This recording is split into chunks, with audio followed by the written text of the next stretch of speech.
Hi,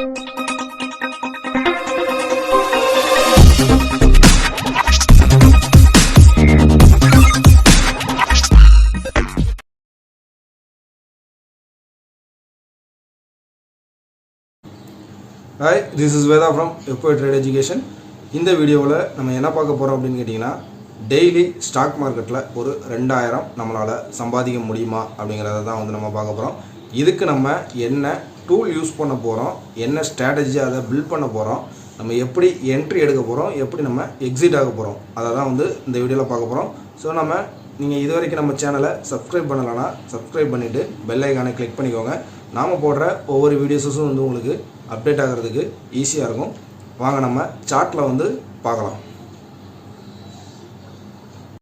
so இன்ட்ராடேக்கு வந்து என்னென்னு கேட்டிங்கன்னா, ஃபஸ்ட்டு வந்து ஸ்கிரிப்ட் செலெக்ஷன் வந்து கரெக்டாக நம்ம செலக்ட் பண்ணோன்னா தான் இன்ட்ராடேயில் வந்து ஒரு சக்ஸஸ் பண்ண முடியும். இப்போ நீங்கள் வந்து என்ன பண்ணுங்கன்னா, F1லையும் ட்ரேட் ஆகணும், கேஷ் மார்க்கெட்லேயும் நமக்கு ட்ரேட் ஆகணும். அதே மாதிரி ஒரு டேக்கு வந்து குறைஞ்சது ஒரு 20 to 30 பாயிண்ட்ஸ் வந்து மூவ்மெண்ட் இருக்கணும். இதில் வந்து நீங்கள் பார்த்தீங்கன்னா நிஃப்டி 50ல் வந்து ப்ளூ சிப் ஸ்டாக்ஸஸ் வந்து எல்லாமே வந்து ஒரு 20 பாயிண்ட்ஸஸ் லெவலுக்கு வந்து நல்லா ஒரு மூவ்மெண்ட் இருக்கக்கூடிய ஸ்டாக்ஸஸாக தான் இருக்கும். அதே மாதிரி நீங்கள் வந்து செலெக்ஷன் பண்ணிக்கோங்க. TCS, Infosys, HDFC bank. இப்போ நான் எடுத்துருக்கிறது வந்து என்னென்னு கேட்டிங்கன்னா, டாக்டர் ரெட்டிஸ் லேப் எடுத்திருக்கேன். அதே மாதிரி அதானி என்டர்பிரைசஸ்ஸு, இந்த மாதிரி வந்து ஒரு நல்ல ஒரு மூவ்மெண்ட் இருக்கிற, அதாவது 20 பாயிண்ட்ஸாவது மினிமம் மூவ்மெண்ட் இருக்கக்கூடிய ஒரு ஸ்டாக்காக நீங்கள் வந்து செலெக்ஷன் பண்ணிக்கோங்க. இப்போ நான் எடுத்துருக்கிறது டாக்டர் ரெட்டிஸ் லேப் எடுத்திருக்கேன். இதில் வந்து என்ன பண்ணுறோன்னா, முதல்ல டே கேண்டில் வந்து நம்ம எடுத்திருக்கோம். இப்போ நமக்கு லாஸ்ட்டாக முடிஞ்ச ட்ரேடிங் செஷன் வந்து 21ஆம் தேதி வந்து நமக்கு முடிஞ்சிருக்கு. இந்த வீடியோ நம்ம இது பண்ணும்போது இப்போ நம்ம 20ஆம் தேதி என்ன நடந்திருக்கோ இதை வந்து நம்ம என்ன பண்ண போகிறோம்னு கேட்டிங்கன்னா, இதை வச்சு தான் நம்ம மறுநாள் ட்ரேட் வந்து என்ன எடுக்கலாம் அப்படிங்கிறத வந்து நம்ம டிசைட் பண்ண போகிறோம். இப்போ இதில் நம்ம யூஸ் பண்ண போகிறது வந்து என்னென்னு கேட்டிங்கன்னா, ஒரே ஒரு டூல் மட்டும்தாங்க, ரெக்டாங்கிள் மட்டும்தான் நம்ம யூஸ் பண்ண போகிறோம்.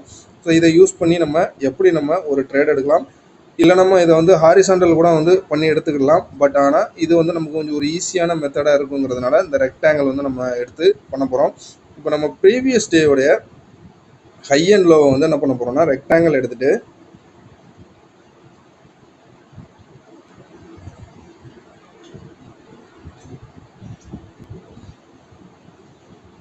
ப்ரீவியஸ் டேவோட ஹையையும் லோவும் என்ன பண்ணுறோன்னா நம்ம மார்க் பண்ணிக்கிறோம்.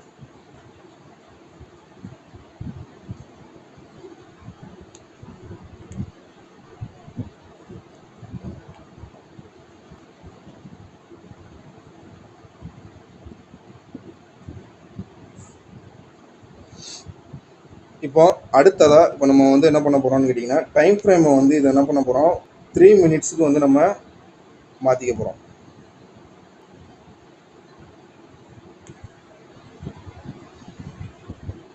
இப்போ நமக்கு 21ஆம் தேதி இதில் வந்து என்ன நடக்கணும் அப்படிங்கிறத முதல்ல சொல்லிடுறேன். ஒன்று, நமக்கு இந்த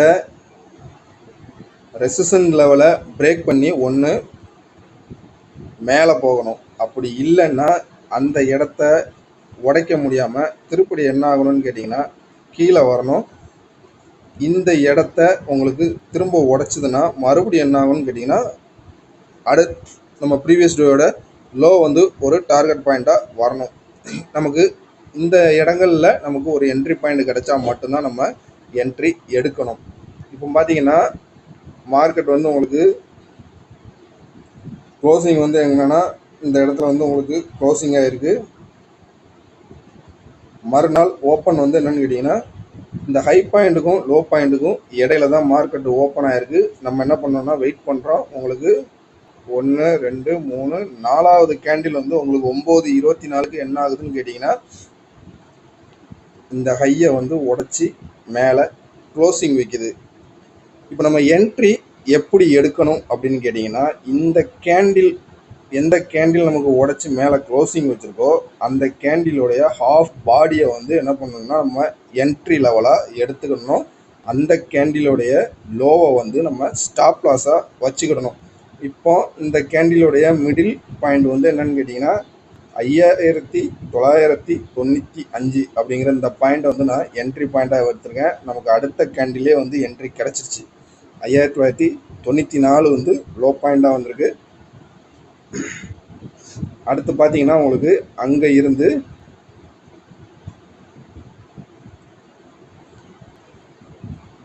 இந்த லெவல்ஸ் வரைக்கும், அதாவது உங்களுக்கு வந்து ஒரு கிட்டத்தட்ட நமக்கு என்ட்ரி கிடைச்ச டைம் வந்து 9:27க்கு என்ட்ரி கிடைச்சிருக்கு. 9:48க்கு வந்து பார்த்தீங்கன்னா ஹை வந்து 6044, கிட்டத்தட்ட வந்து ஒரு 40 பாயிண்ட் வந்து அப்சைடில் நமக்கு ப்ராஃபிட்டை வந்து க்ளோஸ் பண்ணியிருக்கு. நீங்கள் அடுத்த கேண்டிலே நீங்கள் வந்து என்னன்னா ரெட் கேண்டிலாக ஃபார்ம் ஆகிருக்கு. நீங்கள் இந்த கேண்டிலில் வந்து ஒரு 20 பாயிண்ட்ஸ் வந்து நீங்கள் வந்து என்னென்னா ஒரு ப்ராஃபிட் லெவலாக வச்சுக்கிட்டிங்கன்னா கூட நீங்கள் அதுக்கு முந்தின கேண்டிலே கூட நீங்கள் புக் பண்ணிடலாம்.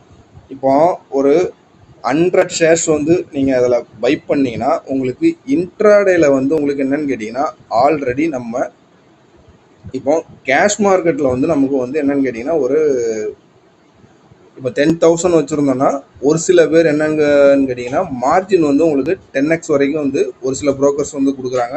1 lakh வந்து உங்களுக்கு வந்து ஒரு கேபிட்டலாக இருக்கும். நீங்கள் ஒரு 50 ஷேர்ஸ் வந்து நீங்கள் பை பண்ணியிருந்தீங்கன்னா கூட ஈக்விட்டியில் கிட்டத்தட்ட ஒரு 40 பாயிண்ட்டுக்கு நீங்கள் வந்து பாதியாக நீங்கள் எடுத்துக்கிட்டிங்கன்னா கூட 2,000 ரூபா வந்து உங்களுக்கு ஒரு ப்ராஃபிட்டு. அதே இது நீங்கள் 100 ஷேர்ஸ் பை பண்ணியிருந்தீங்கன்னா 4,000 ரூபா உங்களுக்கு வந்து ப்ராஃபிட்டு. இப்போ இதை நீங்கள் வந்து ஒவ்வொரு டே பை டே வந்து நீங்கள் வந்து செக் பண்ணி பார்க்கலாம்.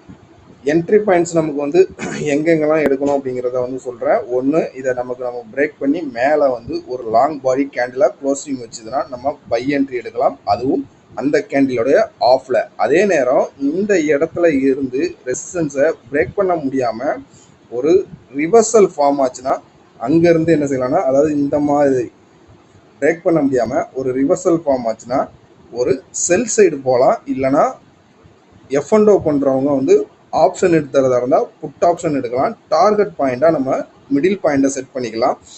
ஒருவேளை நமக்கு இந்த இடப்பட்ட கேப்பில் நம்மளால் ட்ரேட் எடுக்க முடியலை அப்படின்னு சொல்லியாச்சுன்னா வெயிட் பண்ணிவிட்டு இந்த மிடில் பாயிண்டில் வந்து நமக்கு ஒரு சப்போர்ட் எடுத்து ரிவர்சல் ஆனால் மறுபடியும் என்ன செய்யலாம்னா ஒரு பை எடுக்கலாம், இல்லைனா ஒரு கால் ஆப்ஷன் வாங்கலாம். அதே நேரம் அங்கேயும் இருந்து ஒரு பிரேக் டவுன் ஆச்சுன்னா மறுபடியும் நமக்கு இருக்கக்கூடிய சப்போர்ட் வந்து இந்த லெவல் தான். என்ன பண்ணலான்னா ஒரு செல் அடிக்கலாம், இல்லைனா ஒரு புட் ஆப்ஷன் வந்து பை பண்ணலாம்.